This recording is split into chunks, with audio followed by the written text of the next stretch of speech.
আসসালামু আলাইকুম রহমতুল্লাহ। প্রিয় দর্শকবৃন্দ, আজকের ভিডিওতে আমরা আলোচনা করব ফজরের নামাজ, যে নামাজ আমাদের জীবনে সবচেয়ে বেশি অবহেলিত হয়, অথচ এর বিনিময়ে আমরা হারাচ্ছি দুনিয়া ও আখিরাতের শান্তি। চলুন শুরু করি এক যুবকের গল্প দিয়ে, যা হয়তো আপনার জীবনও বদলে দিতে পারে। রাশেদ নামের এক যুবক ছিল। সে নিয়মিত নামাজ পড়তো, কিন্তু একটা নামাজ সবসময় তার কাছে থেকে মিস হয়ে যেত। সেটা হচ্ছে ফজরের নামাজ। রাতে মোবাইল চালানো, গেম খেলা আর সিরিজ দেখা, ফলে ঘুম ভাঙতো না। একদিন রাশেদ একটি ভয়াবহ স্বপ্ন দেখল। সে দেখল অন্ধকারের গভীরে দাঁড়িয়ে আছে, চারপাশে শুধু অন্ধকার আর ভয়। সামনে একটি বিশাল দরজা, কিন্তু সেটি শক্ত করে বন্ধ। দূর থেকে নূরের আলো আসছে। সে বারবার চিৎকার করছে, আমাকে ভেতরে যেতে দাও দয়া করে। তখন এক ফেরেশতার মতো কেউ এসে বলল, তুমি যদি ফজরের নামাজ পড়তে, তাহলে আজ এই দরজা তোমার জন্য খুলে যেত। সুবহানাল্লাহ। এই স্বপ্ন থেকে জেগে ওঠার পর রাশেদ ঘামে ভিজে গিয়েছিল, আর সেই দিন থেকেই তার জীবন বদলে গেল।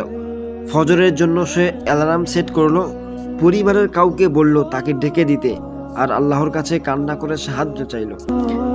প্রিয় দর্শকবিন্দু, ফজরের নামাজ নিয়ে অসংখ্য হাদিসে এসেছে। রাসূলুল্লাহ সাল্লাল্লাহু আলাইহি ওয়াসাল্লাম বলেছেন, যে ব্যক্তি ফজরের নামাজ আদায় করলো, সে আল্লাহর হেফাজতে থাকলো। সহিহ মুসলিম। আর একটা হাদিসে এসেছে, মুনাফিকদের জন্য সবচেয়ে ভারী নামাজ হলো ফজর ও ঈশা। বুখারী ও মুসলিম। ফজরের নামাজ শুধু আমাদের দেহের জন্য নয়, আত্মার জন্যও ভালো। বিজ্ঞানীরা প্রমাণ করেছেন, ফজরের সময় উঠে নামাজ আদায় করলে মানসিক চাপ কমে যায়, শরীর চাঙ্গা থাকে, আর পুরো দিনের কাজে বরকত আসে। কিন্তু প্রশ্ন হলো, কিভাবে আমরা ফজর নামাজ মিস না করব?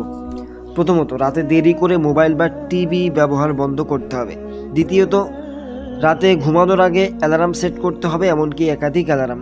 তৃতীয়ত, পরিবারের কাউকে বা বন্ধুকে বলতে হবে যেন ডেকে দেয়।